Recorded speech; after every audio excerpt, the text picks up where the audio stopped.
Bom, continuando aqui a nossa exposição sobre o iluminismo, chegamos agora às teorias econômicas.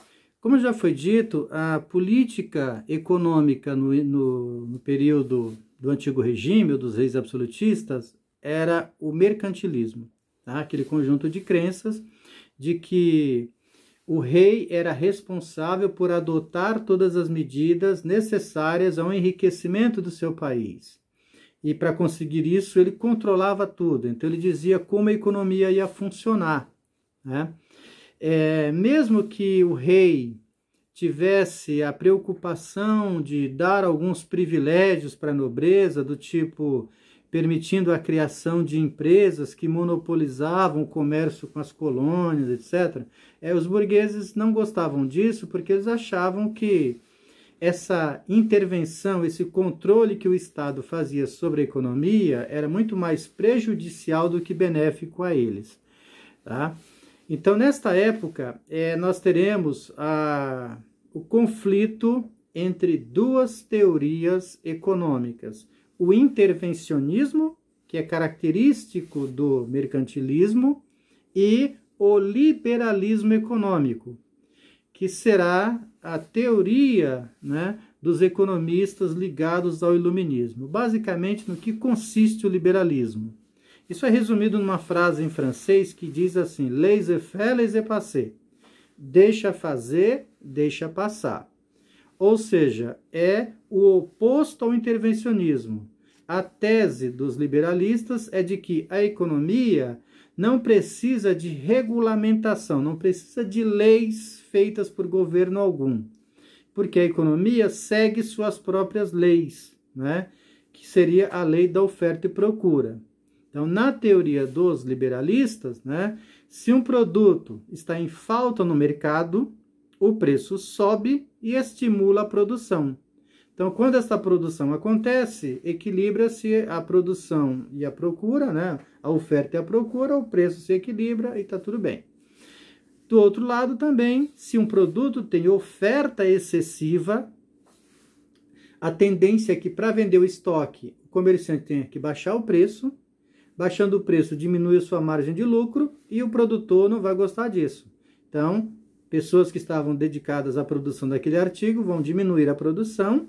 Então, equilibra-se oferta e procura, o preço também entra em equilíbrio e está tudo certo.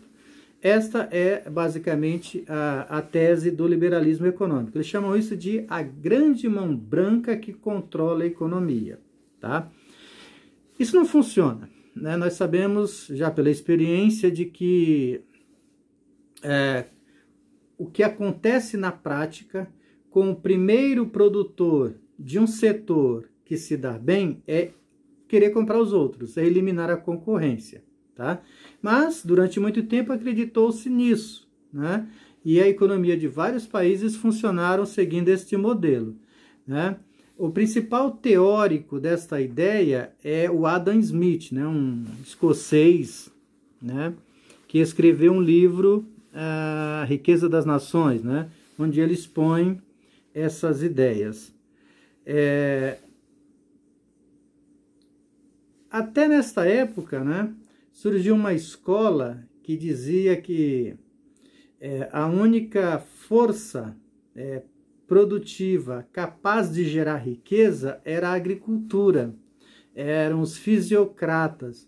Então, eles diziam que todas as atenções do governo deveriam estar voltadas para a proteção à agricultura do país, porque, segundo eles, a única atividade humana, né, que gera riqueza é a agricultura, porque você planta uma semente, ela germina, dá uma planta que dá várias outras sementes. O Adam Smith já fala que não, que o que gera riqueza é o trabalho, né? E então esse conjunto de ideias aí que formam o liberalismo econômico era a bandeira dos iluministas para combater o mercantilismo, ok? Uma outra questão importante aí foram os avanços da ciência nesta época, né, por conta dessa nova postura do cientista europeu, né? alguns exemplos, né, de que a ciência avançou bastante no século XVIII são as comprovações, né, e as descobertas de Lavoisier, que criou a química quantitativa, né, ao elaborar uma lista de elementos químicos e calcular o peso desses elementos, né. O Benjamin Franklin, né, que estabeleceu por meio de experimentos, né, de como a ciência avança de acordo com as pesquisas, né, os princípios físicos da eletricidade, do magnetismo, né, que foram desenvolvidos por ele. Quem mais? O Galileu, que já foi falado aqui, né, que aprimorou o telescópio para estudar os astros, né? A medicina, né, com o desenvolvimento do microscópio, a descoberta dos micróbios, dos vírus, né? O desenvolvimento da primeira vacina, né, que é desta época, contra a varíola, as descobertas sobre a cirurgia, como o desenvolvimento da operação de catarata, né? São todos experimentos e avanços desta época. Eu falei que o iluminismo não era um movimento que se alavancava na arte, mas durante esse período vai surgir inclusive um movimento, né, artístico, né, um estilo, né, especialmente na pintura, que difere dos movimentos anteriores, né? É o chamado rococó, um nome estranho, né? Mas os pintores que se dedicavam à pintura de telas nesta época, né, eles procuravam realizar obras mais simples, né, paisagens mais bucólicas, né, pouco se vê de crítica social, é uma coisa mais assim, mais leve, mais prazerosa de ser observada, né? E na música, claro que nessa época a música só era registrada através de partituras, né? Então, óbvio que a música clássica era a que predominava, né, nesse período, e o maior expoente da música nesta época foi o Wolfgang Amadeus Mozart, né? É um sujeito extremamente precoce, né, que já escreveu sua primeira ópera aos 5 anos de idade. Então, assim, um sujeito, um fenômeno para a época, né? Mas é música clássica, tá? Diversas dessas ideias, elas estão colocadas, né, no nosso mundo de uma maneira muito clara, né? A teoria dos três poderes, elas estão em vigor até hoje, não só em países democráticos, né? Estados Unidos, França, Inglaterra, como também no Brasil, né? Então, a nossa república, ela segue a teoria dos três poderes do Montesquieu.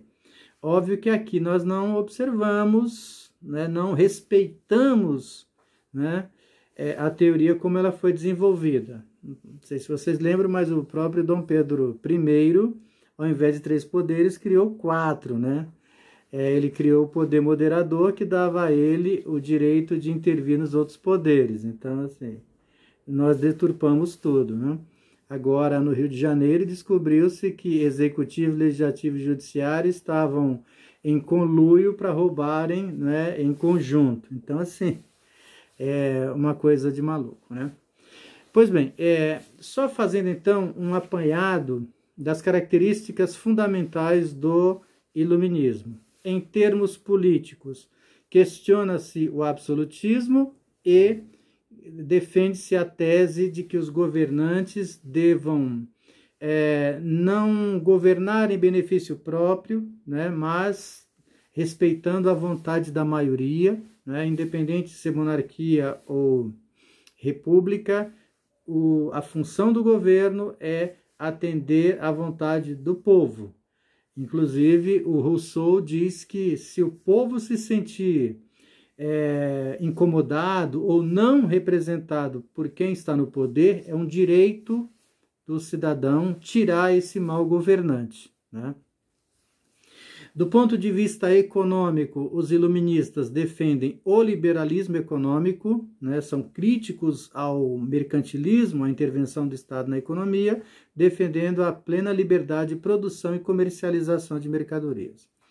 Em termos sociais, eles condenam a sociedade estamental do antigo regime, né?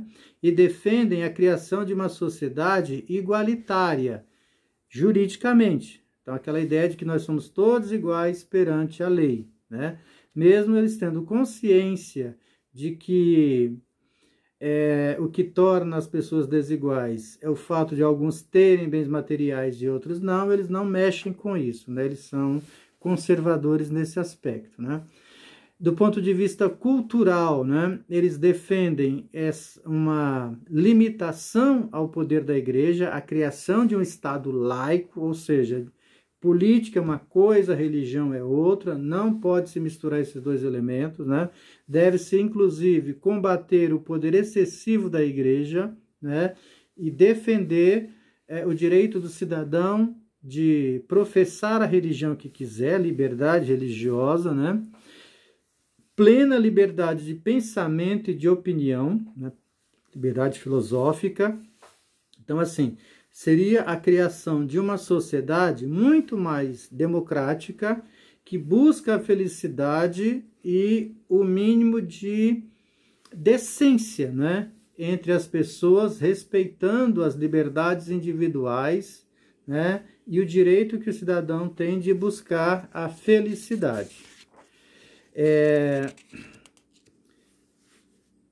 Já foi falado, né, em assuntos anteriores, né, sobre a questão do porquê que existiam reis absolutistas, né, da busca da justificação, né, da existência de reis absolutistas, aquela história de dizer que ele era um predestinado, escolhido por Deus para ser rei, coisa que os iluministas abominam, tá certo?